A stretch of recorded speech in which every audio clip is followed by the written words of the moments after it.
Hello. Hello, Sarah Golding here. hello. And who are you again? I am Lindsay Harris Friel. You sound beautiful, by the way. Why, thank you. I'm doing my deep voice today. Grr. Do I have to go lower? Yes. I could speak like that. That's the lowest I Oh, I do. like that one. Thank you. It's my old bloke. I like doing him. It's my Johnny Vegas. Yeah. Anyway, welcome to Adwit. We're very excited to have you here and hope you're wearing your I shiniest have pants. many questions about Johnny Vegas. Do you? Wait, Yes, give I me have many one. questions. I can't answer any of them, but, you know. So he's English, yet his name is Johnny Vegas. Yeah. And He's great. Monkey. Yeah, he's beautiful comedian man. I say beautiful because I mean that. And if you saw him, you'd feel the same.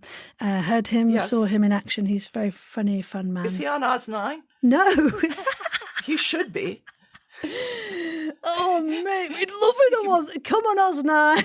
He should come on Oz Everybody 9. should. Write to shannonkperry@gmail.com. Get on Oz 9. Yes. It's a glorious show. We're just wrapping our 5th season. It's very exciting. How many seasons? 5, not 1, not 2, not 7, 5 not seasons. 6, but 5. Yes, 5. 5 seasons. 100 million episodes.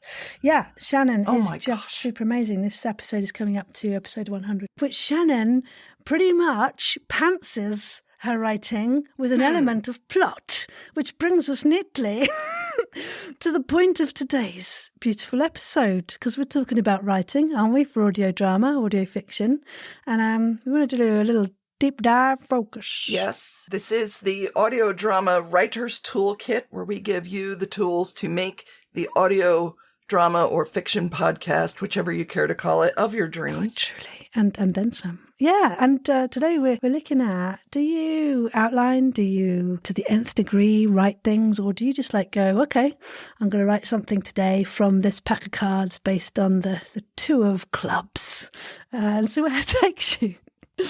So yeah, talk to me, Lindsay, pros and cons. So I'm an outliner, and I've become an outliner.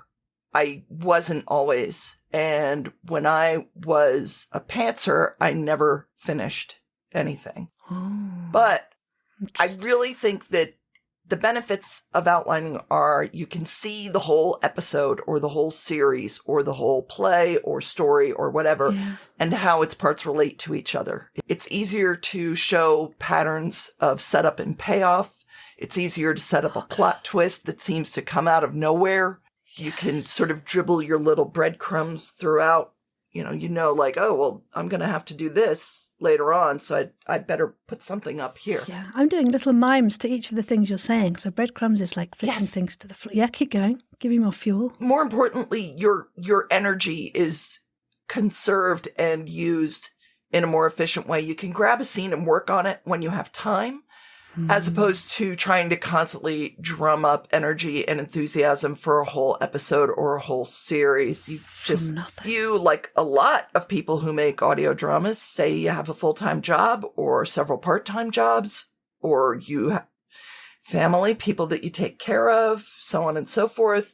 Real life has a tendency to get in the way. Doesn't it just? Yeah. Yes. That's why, you might not have time to write a whole 16-hour audio drama in one night. Can I give you a visual metaphor for this then? So my brain has gone instantly to the roller coaster, right? And if you look before you and you see the whole thing, you can stand on the platform and you can look at the beginning and just see where the route goes. And there are some bits that are unfamiliar as of yet, which will come to you when you get to that point. But there's there's your dips and rises, there's your corkscrews, there's your the loops of the pace and the excitement, and there's going backwards and stopping and all sorts of crazy things. So that's for if you're a planner of something, you've got that in front of you and you know what's kind of coming for your development. Whereas the pantser is someone who's just has bare, flat, tumbleweed land, and you've got to make the roller coaster completely, right? Is that a good visual metaphor? Does that work? I'd say it's more like you're using the momentum of riding the roller coaster as you're hoping that the momentum of the roller coaster will take you to the next bit. Every loop. Yeah, and you just won't get off and never go on it again. I can see how, for some people, Well, of course it's exciting. Yeah. Here's a thought for you. My reserves of energy and memory are finite. If you're under time constraints, breaking your idea into smaller chunks and hitting each one at a time can spread out your energy and enthusiasm over a whole story, as opposed to gradually getting tired as the story progresses.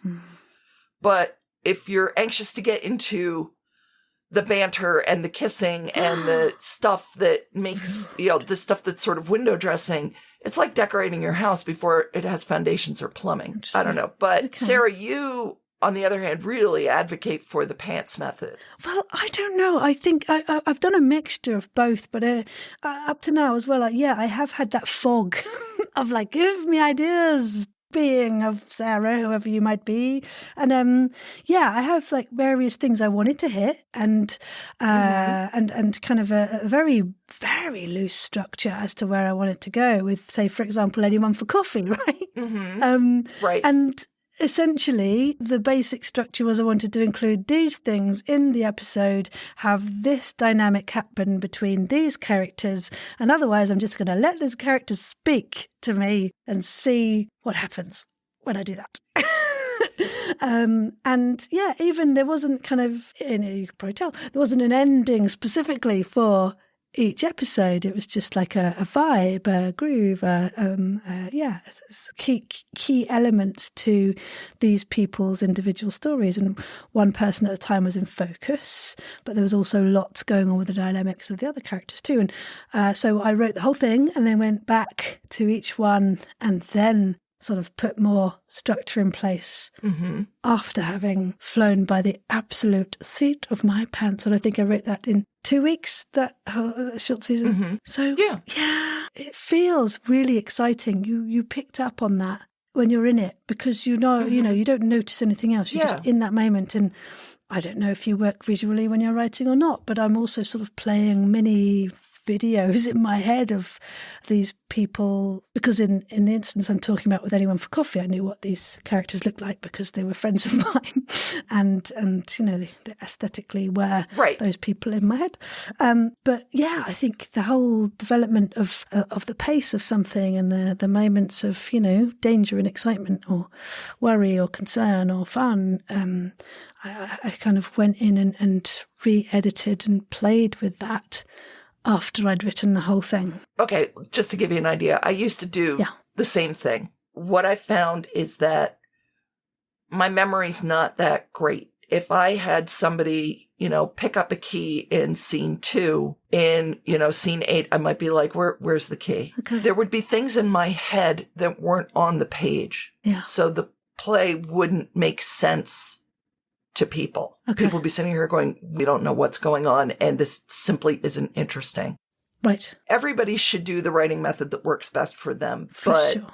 Yeah. I'm going to advocate, in my opinion, that dopamine burst feels super great. But first of all, when your dopamine exceeds your norepinephrine, or when your brain chemicals that say, yes, go, do it, exceed your brain chemicals that say, hey, maybe we should think about this. Yeah. You could type the word beef for 6 pages and think it's a good idea. You can write garbage. Beefy what? Actually, you know what, Sarah? This expression, pantsing, where does this come from? Let's talk about where this comes from. The seat of your plants. Well, it's sort of that thing of like making it up completely as you go along.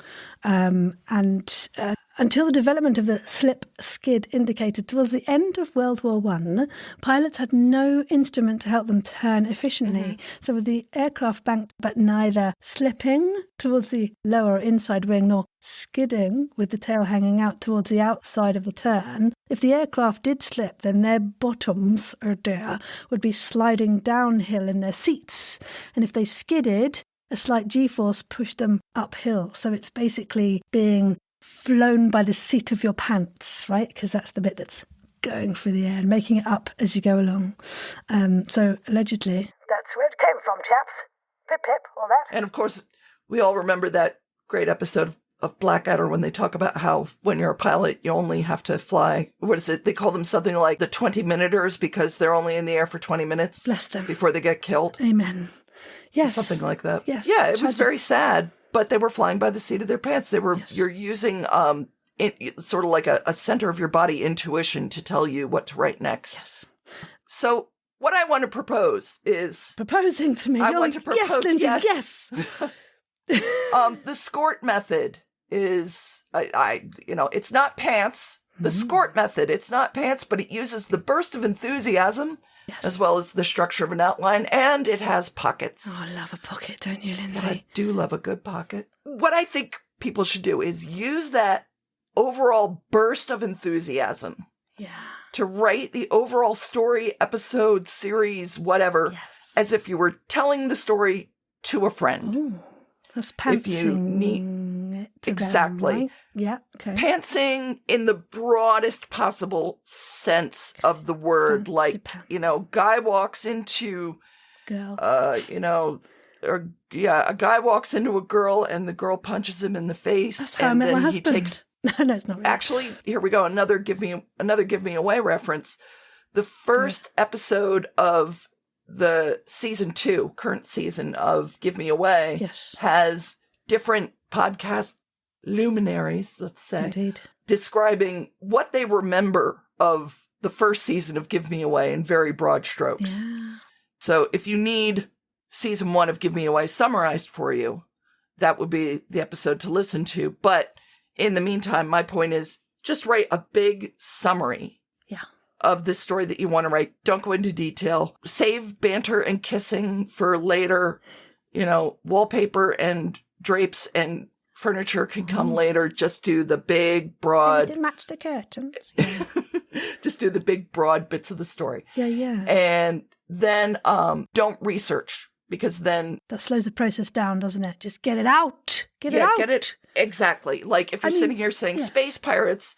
I'm going to write a story about space pirates, but you know what? I don't know anything about propulsion systems. You just write a note saying, Sarah, research propulsion systems, as opposed to going off and researching propulsion systems. What sort of beer that they would have? You have the wrong measure of the depth of this state's pirates, I must say. But yes, I have utilised Scrivener for the book club, which is a thing I've been writing for a while. And I love that because, I do say I have done pantser, but I have also done proper plotting. And this is something that I've been working on in a finite way for a while. And one of those ones, you can't stop tinkering with and leaving alone because you nth degree plotted and there's so much to do, so you can overplot, right? But Scrivener I loved because there were lots of beautiful tools in there to have drafts and cards and other things, and you talk about your research and stuff, and I have my character cards and relationships with other people cards, and there's background information, and so I've swamped myself with too much planning. Lindsay, what do I do? I don't know that you don't sound swamped. You sound prepared to me. Okay. I think with my brain and how it works, I kind of have felt overwhelmed by that. And so I have left it alone for a short while to sink and get immersed in all the bits it needs to. And when I go back to it, I know I will be enthused and excited, but I think it scared me, the overwhelming amount of information, and to then hone that is something that I need to be better at. That's fair. I think that's a very, very fair way to do it. And what I would say at this point is, and I'm trying to think about the way, I love Scrivener too. Yeah. In my case, I am using Scrivener for the Iphigenia project. And that helps me because I can do stuff like the Iphigenia adaptation. I can do stuff like take an article that I've found online and copy and paste it and put it in a note there so that I can reread it later. Yeah. But as you said, you've got an overwhelming amount of information.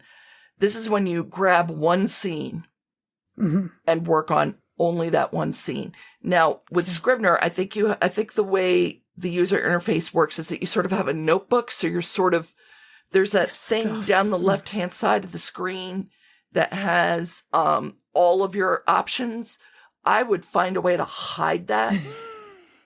And just only look at your notes for that one scene. Like, what are your turning points? Where is this scene going?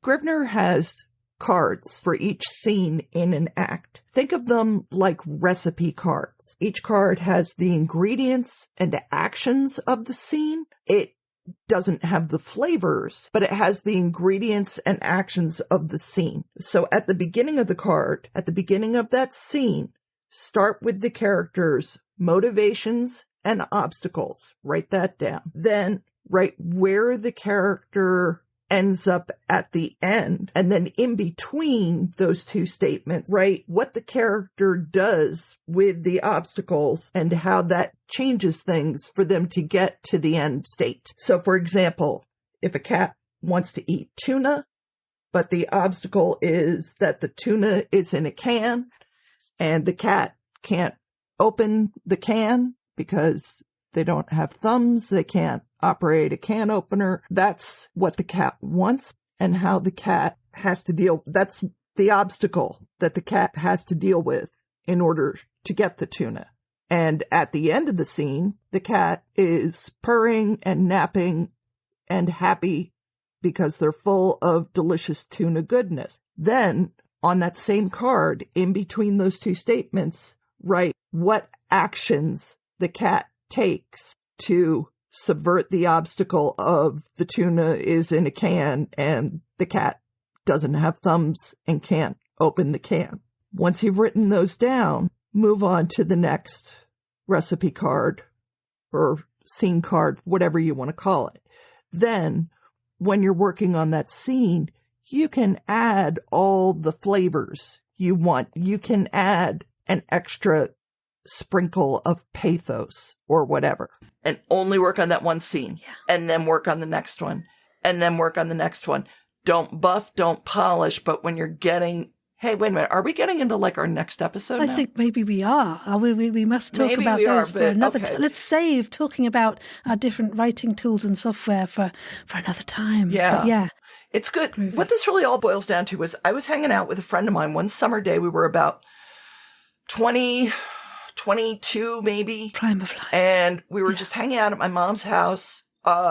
We had nothing better to do. And we had a computer, which at the time was probably a... Hand cranked. Joking.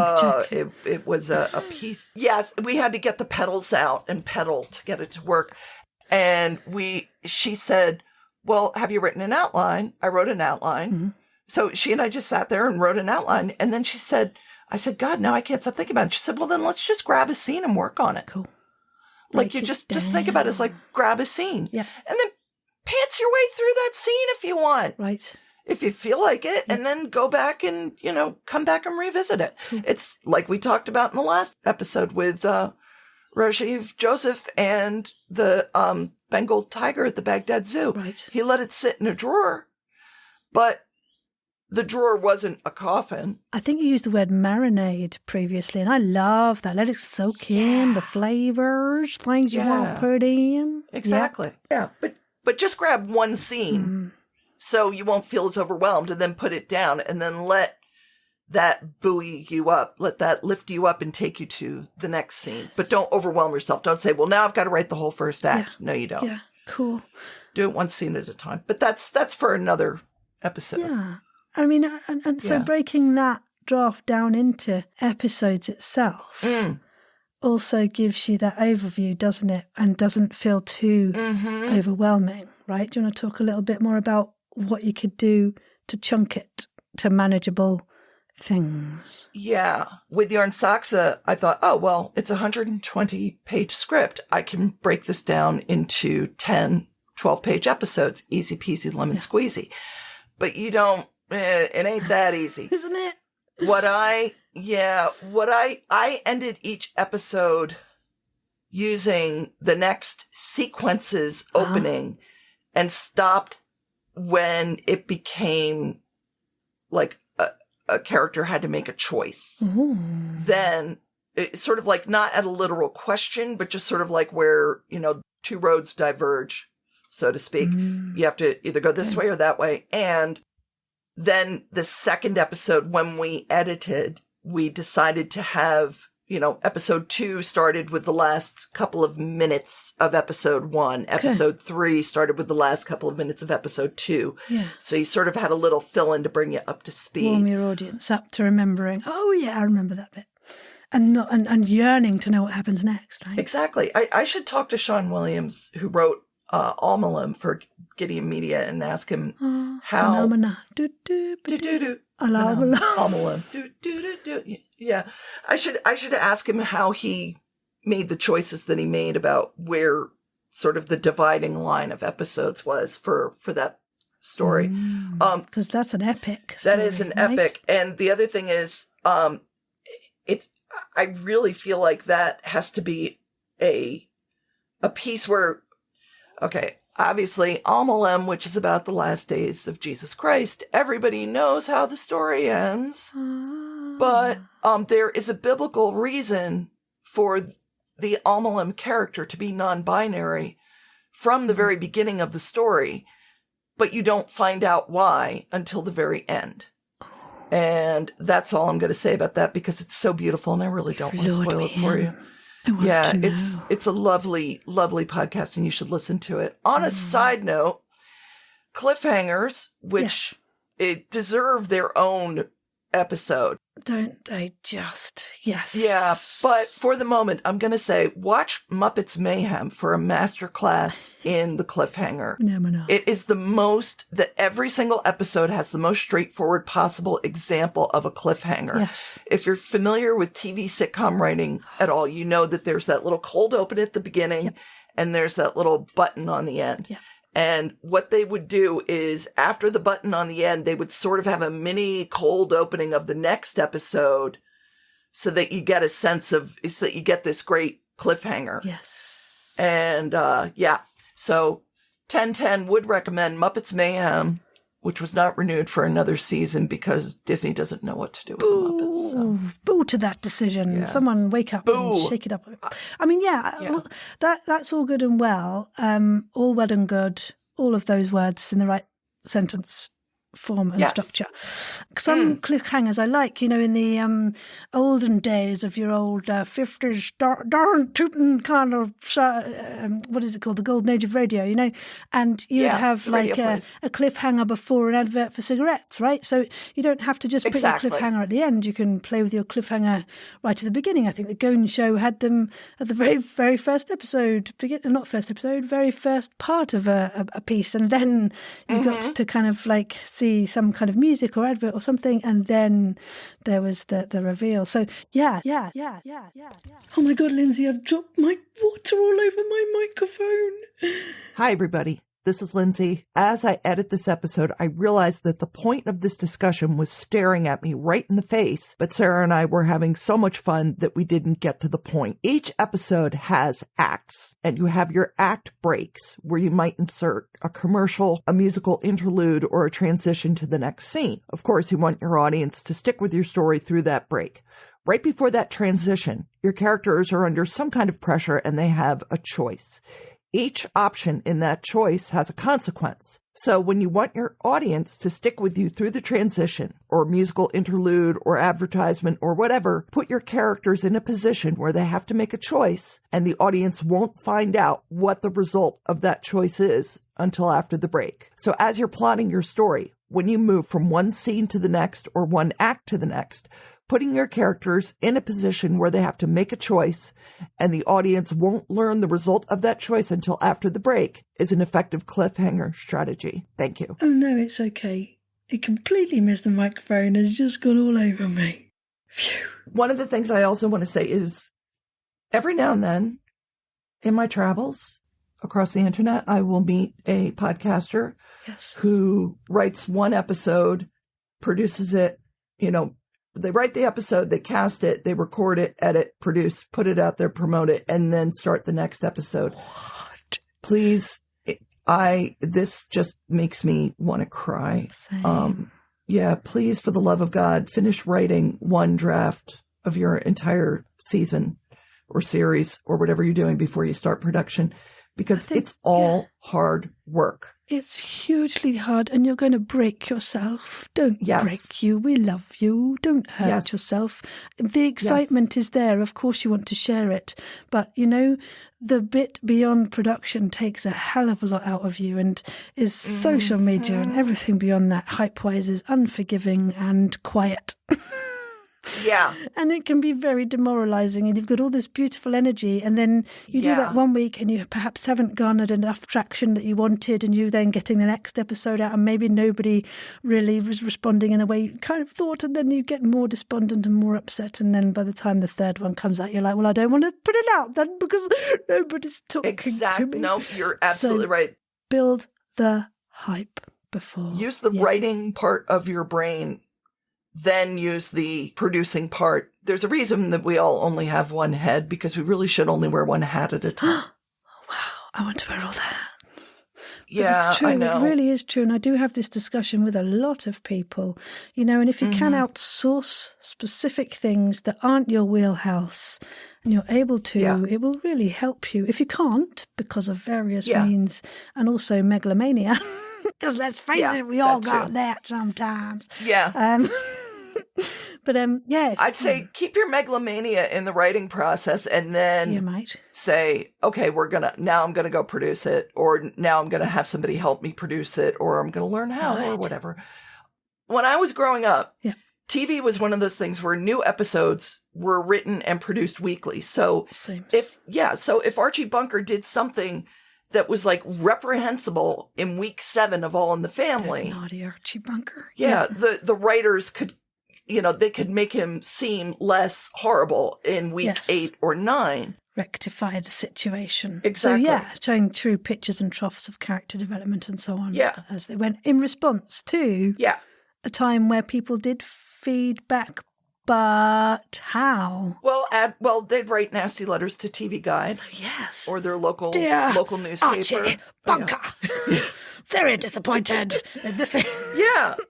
Or they'd write to the production company. Yes. Write to the network or whatever. I am most displeased with this Archibald Bunker character. And Captain Smott. Conversely, you have a situation like The Unbreakable Kimmy Schmidt, which was a streaming show. It was a steaming show. It was a streaming show on Netflix. Yeah. And when it first came out, as BuzzFeed said, this show has a major race problem. Right. And had it been a situation where the writers had been going along creating new episodes and waiting for feedback, that wouldn't have been the case. Right? They probably could have done something about it. But because the whole thing was written, produced, packaged, and sold, Netflix was basically like, well, here this is it. Where were the sensitivity readers? Exactly. I mean, that would have helped. And those are not freely available, but I mean, not as in money, but, you advertise for specifics to help you with any area of your writing on, I don't know, the Audio Drama Hub or various places in Tumblr, Twitter, Reddit, and so on. You're going to find someone useful to help hone it so that problem doesn't happen to you. Yes. In fact, get a couple of sensitivity readers, because they may have we all have different sensitivity, right? Yeah, it's a good idea. It's one thing to have a dramaturg or an editor or a beta reader or a sensitivity reader or all of the above as you're going along. Sure, that can definitely help you. Don't do it alone. Yes, it's not safe to go alone. Take this. Try not to. Yeah. But on the other hand, in terms of production, don't start producing until you're finished writing, because, I don't know, trying to do both at the same time is going to make you nuts. We've said it will. It will, honestly. You can maybe do it. Maybe you can. Maybe that's your resilience and your superpower.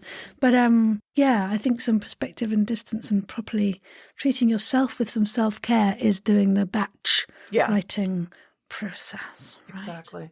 I don't have the character fortitude to do that. And speaking of character, Sarah. Speaking of character, yes, Lindsay. What are we going to talk about next time? It's about writing good dialogue and more. Yes, because without it, audio drama would just be a whole lot of weird noises. Wouldn't it? Just ooh, ew. Yes. So yes, tune in next time on next week's episode of Adwit with her, Lindsay Harris Friel. Yes, and Sarah. Beautiful. Golden. You know, happy writing, kids. Get out there. Woohoo! You're amazing. Keep Happy going. writing. Avanti. Plot, pants. Move onward and Just upward. create from beginning to end. It's all going on. Have fun. Yes. Bye-bye. Bye.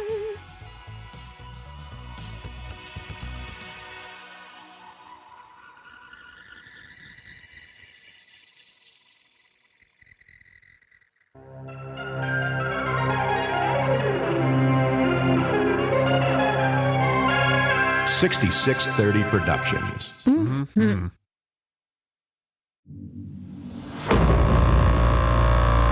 If you enjoy audio drama and fiction podcasts, sign up for the Fiction Podcast Weekly.